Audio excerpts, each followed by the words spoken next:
Okay, so today we are going to practice some like gait patterns that we need for walking, and specifically I'm interested in what is going on in the upper body in terms of how it helps the lower body move more easily. And I know that when I'm having trouble walking, that if I can get my upper body to start playing a little bit of a role and helping me out some, that can make a huge difference. So just a little background on what happens when you're walking.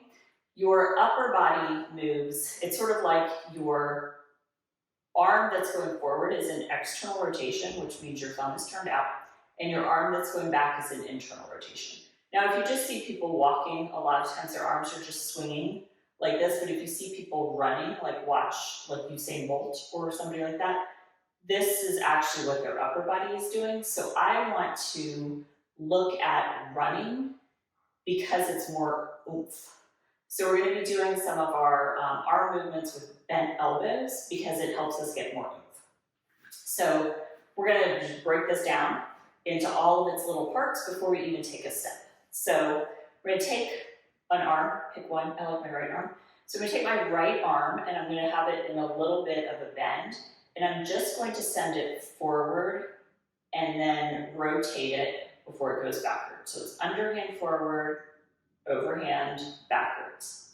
And just kind of getting used to the one side. Now you might see when you start to do that, that it makes you want to twist your spine, meaning turn your spine to one side, which it should, because when you're walking, you want to have that rotation happening to one side. So I see that if I'm paying attention to what's going on in my body now, that when I'm sort of almost like I'm throwing something forward, I want to do a little bit of a side bend. That's just kind of what naturally happens. And then I do a little bit of a side bend to the other side. And so this serpentine motion can also be something that can help when you are walking, especially if you get into one of those moments where you just kind of feel stuck.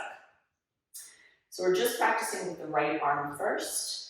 And you notice, or you might, that when you're doing the right arm, it's just kind of got this like whipping pattern, that it makes you really want to turn to the left when you have that underhand kind of whip across. So that's another thing we're going to be paying attention to that happens. So give our right arm a break. It's totally normal if you have one arm that is more gifted and talented than the other arm. So now I'm going to do left arm, underhand, overhand, underhand, overhand. This is my MS affected side, but not so much in my upper body, but I definitely feel it's less smooth on this side. And I'm just trying to get that kind of whipping motion. I like to think about things in terms of what goes on in the upper body and in the lower body as if we were a train, and you know how the train has not like a modern train, like a Wild West train, like a Gilded Age train, if you're watching Gilded Age, that the trains in the Gilded Age have the sticks. I don't know what they're called, but they're the sticks that move the wheel. I like to think of the sticks that move the wheel is the upper body is the sticks and the wheels are the legs. So now that we've practiced with both arms individually, now we're going to practice with both arms together. So one arm goes forward as the other arm goes backwards. Think about your elbows, and you want your elbows to basically pass each other in space. So it's basically like when your right elbow is at your waist, your left elbow is at your waist, but one hand is turned down and the other hand is turned up. So we're going to have the both arms going, and basically the elbows kind of cross each other. And you might notice that the arm that is pushing forward, so the underhand arm, makes you turn with it, right? So that is another part of the gait pattern that you want to have, is this thoracic rotation. And then when we're doing this really exaggerated movement, you might feel that there's a side bend happening at the same time. And you're going to feel like a jackass. But I want to encourage you to do things that make you feel like a jackass if they make you feel like your walking is better. And this, to me, getting these really big rotations is something that I find super helpful. Now I want you to like have an arm go forward and notice where you are. So we're just going to have an arm go forward, pause. So if I line up my chin, so ideally I could just be looking forward, but at this point my chin is moving with me. So my chin is in line with my cleavage, and if I draw a line down, what I feel is, it's called your ASIS, so it's this little bone on your pelvis. It's kind of in line with that. So that is a pretty big rotation that's happening. If my arms were out to a T, and I have really long arms, so I need to get away from the wall. If my arms were out to a T, I'm like really rotated this much.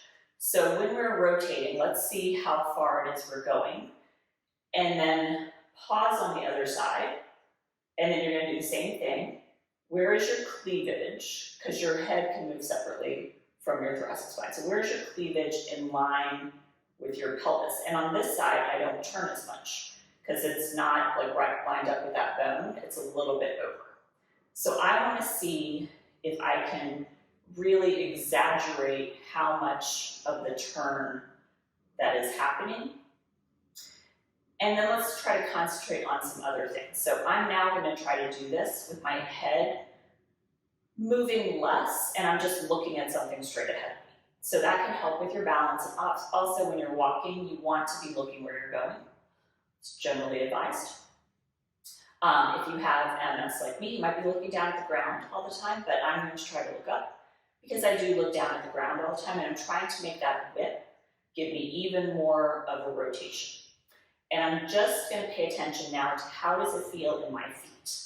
And when I have that big turn, I feel like my weight shifts a little bit onto, like if I'm turning to the left, my weight feels like it's a little heavier on the left, and then my weight feels like it's a little heavier on the right. This is going to play a role once we start taking some steps. So we'll do about 5 more. 2, 3, 4, and 5. We're just going to shake everything out. And then we'll do a similar motion, but I want to take it into a step. So I think it doesn't matter. Let's start with our feet, so they're just kind of facing forward. Stand how it is you stand. Start your arms going. And remember that your arm that's going forward, your opposite leg, is the leg that's going to step forward. So just get your arms going. It's like psyching yourself up. And then you have an arm go forward and you take a step. So when you take that step, your chest should be kind of over your leg. And really importantly here, your head should be stacked over the leg that you're stepping on. And then you have the arm that's forward pulled back, and you take a step, and your head ends up over your foot. That's something that you see a lot of times when people are having trouble walking, is that their head doesn't end up stacked over their foot. When your head's not stacked over your foot, it's really hard to balance. So again, just kind of practicing with your arms, having your arms go, and then take a step. And it really should be like your arms pass, step, arms pass, step. You can do backwards, arms pass, step, arms pass, step. It's the exact same thing, forward or backwards. I would just suggest walking forward, but I also want to stay in the frame. So your arms are going, you take a step, you take a step, you take a step, you take a step. One thing that happens here too that I think is nice is when you have your arms moving, you got that side bend going, you have your weight shifting onto the leg that you're standing on, you also freed up some space for the other leg to go through. So this is my foot drop side, that's as high as I can lift my foot up. But if I get enough oomph to take it through, it actually ends up being a lot easier. So that's definitely something that you can consider. Now let's try it with longer arms, like we're not crazy people or we're not, professional runners. So notice that when you go with like kind of a long arm, I have really long arms, I have like insanely long arms. It doesn't have quite that kind of whip recoil, so you might notice that you're not getting that same amount of rotation in your spine. So I want to kind of encourage you to just kind of let your arms go. You might not get that same rotation in your arms that you had before, but definitely try to make sure that your spine is rotating. Because when you're just walking like this, that is not giving you that whip, that kind of energy forward. So we're just going to do the same thing. And then see, you can add more of the rotation. And then when your arm goes forward, you take a step. Your arm goes forward, you take a step.